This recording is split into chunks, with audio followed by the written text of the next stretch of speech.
Hi guys, if you found out that what I have for you is to keep showing up, every day.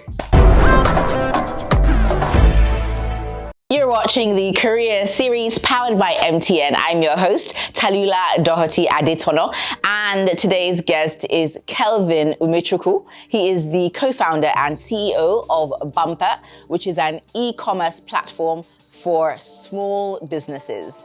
Nice to have you on the show. Thank you. It's good to be here.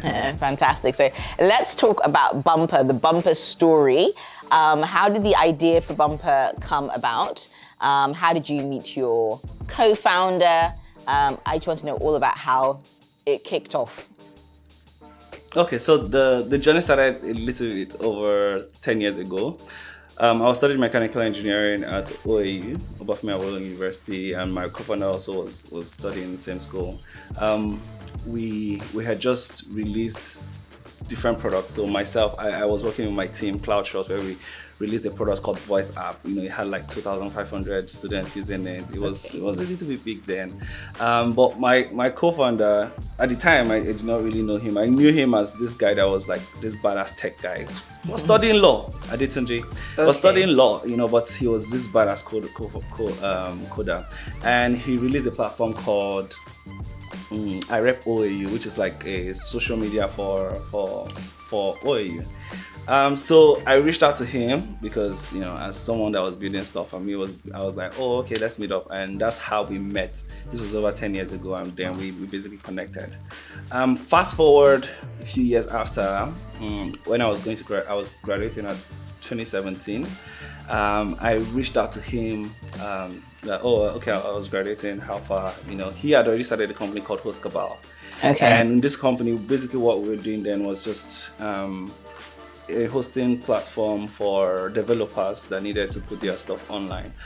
So we gave you, either a private server or public servers, like just help you move your business, move your website online. Okay. But we started seeing something when I started working with him. We started seeing something. We had developers coming in. They just come in, they get the tech, and they push their stuff online. They don't need us.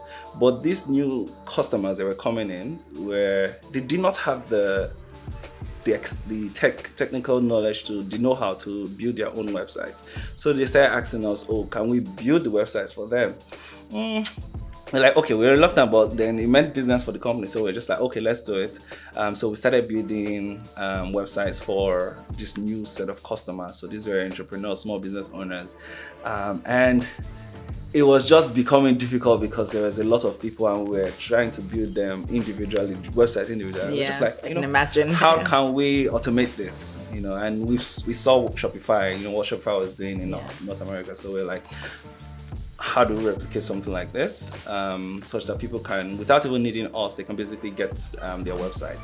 And so that's how we started forming the idea of what today is Bumper. Okay. We built something back then in 2018, but we left it. It was just a project. It was never a company for us. But in 2020, during the pandemic, it was just glaring. My co-founder just called me and said, hey, remember that thing we were building in 2018? This is the time. Like, if he feels like, we should actually push this out there. And we went ahead to do it. Wow. and that's how Bumper yes. came to be as we know it today. That's fantastic. Well done. And so Bumper recently raised $4 million from investors. So I want to talk about that, the fundraising process, because I know that a lot of startups and SMEs are looking to raise funding, but may not necessarily know the steps and how to go about that. So I'd like you to give us some insight into how Bumper was able to do that. And also, in terms of company structure, what do you think is important when putting together a company structure that's sort of able to attract funding? So fundraising for us has been a journey. Thankfully, we got into, I don't know if it's anything less than 200 to 300 investors that I had to speak with. Wow. So it is a lot of calls. I know it just looks like, oh, you just raised money and maybe it's just like, maybe people are even reaching out to you for money, except your I don't know the company you're building, but it's sort of like you have to reach out to a lot of people. You're basically trying to find the match between the kind of investors that are good, Yes. and also people that understand where you're going to. Okay, sure. So it's like you're trying to find that match. So you're always speaking to a lot of people. You hear a lot of no's. We got almost everybody was telling us no. So to be honest, but you will now see smaller checks. So we had Sahil Avenger of Gumroad. So he's the founder and CEO of Gumroad. So he gave us 200k. Then you had Magic Fund 150k. So we started like getting all of these small funds, but we still needed that big one. The big one, yeah. So one of the good things that happened is that we got into Pioneer. It's an accelerator, a remote accelerator. Okay. So it's based in Silicon Valley, but you join it remotely, and it works for like a month. They support you, and at the end you do a demo. You do a demo to other investors. So in the one we did in 2021 December, we got reached out to by Base 10. Base 10 partners, someone from there reached out to us, and we started speaking. But even in all of those things, it didn't happen up until May. Okay. May 2022 was when we got the term sheets. They said they were going to do. They started with 2 million, but later they decided to do 3 million. Wow. So it's like we then put all of those things together. By August, I think we had all the money in, and then that was basically our raise. Highlighted. It was not before. It's a lot of pitching. You're always going into the events, and you're always pitching. If you wake up in the morning, you don't know when you start pitching. Pitching in your sleep almost. Yeah. So I want to just touch on something you've said there, that there is, in Nigeria, we're known for a lot of things. We're known for being very resilient, very entrepreneurial, but there is that other side of a reputation that Nigerians have, which is, especially in the international community, where people may be a bit more wary, especially when it comes to things like investing and, putting money in a company and expecting in 5, 10, 15 years they're going to get a sizable return back. So how were you able to deal with that? And in terms of the structure of Bumper as it was at the time when you were fundraising, how were you able to put the structure in place that gave investors confidence in putting money in the company?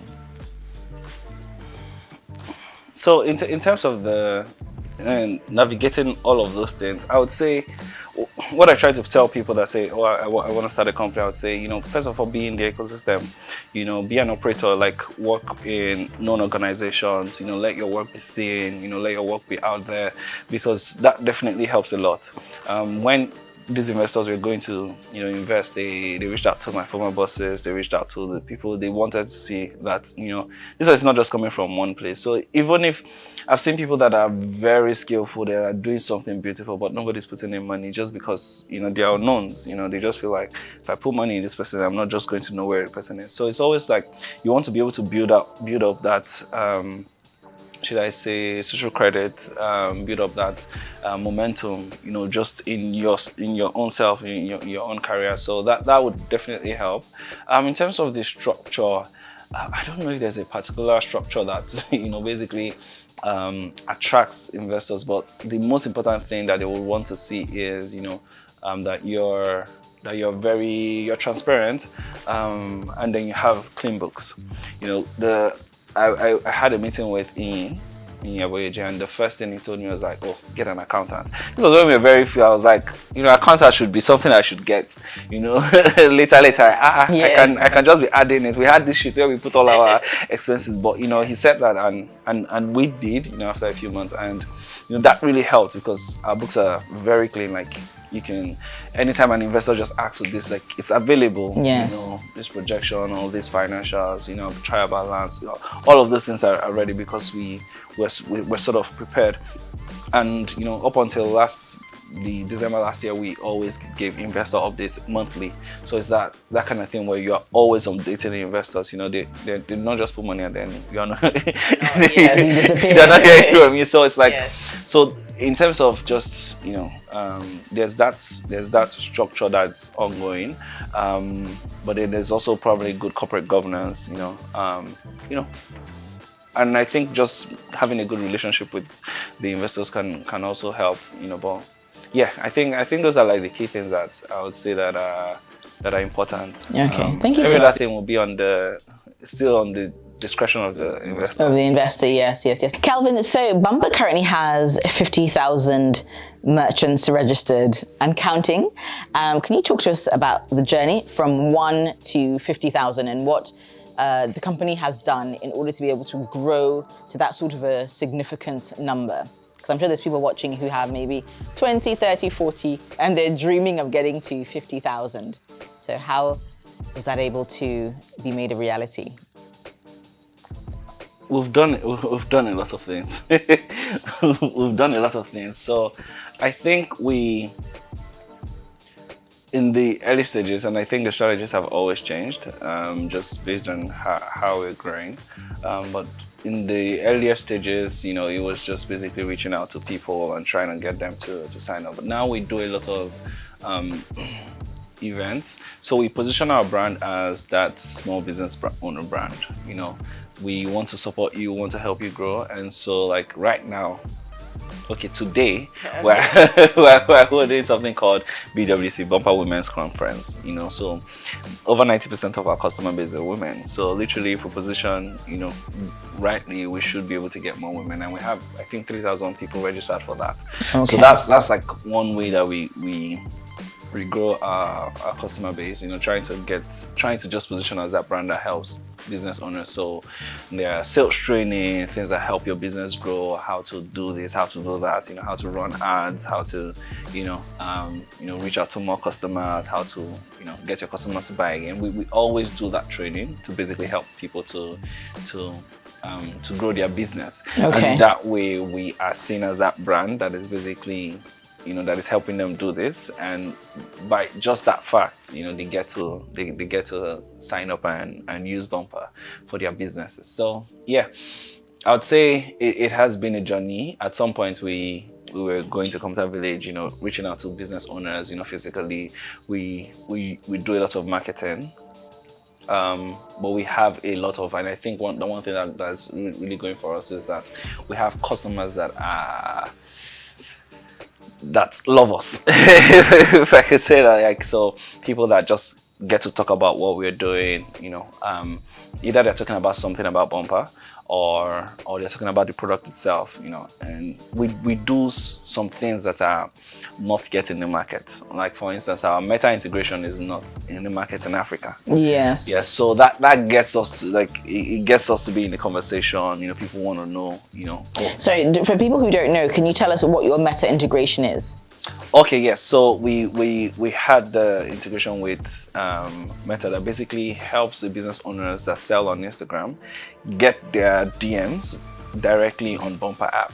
And the beauty of doing this is not just to respond to messages, but it's the fact that you can easily send products, create orders, share invoices without leaving the Bumper app. Okay. Yes, you're sharing invoice right there from the Bumper app. Yeah, it's super easy. We have this thing called quick action buttons where you can just click send products. It shows you your products right in the DM. You pick the products and it's sent to the customer. Wow. Okay. So you can do all of those things, and the customer do not even have to go to your website. They do everything without leaving Instagram.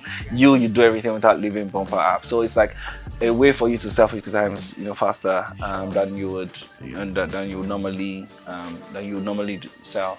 So that's like the integration. It's basically for people that sell on Instagram. Okay.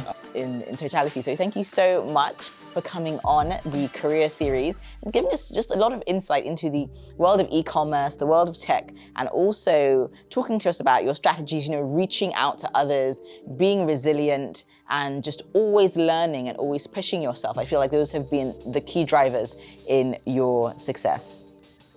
Thank you so much for having me. It was good. It was good to share. You're welcome.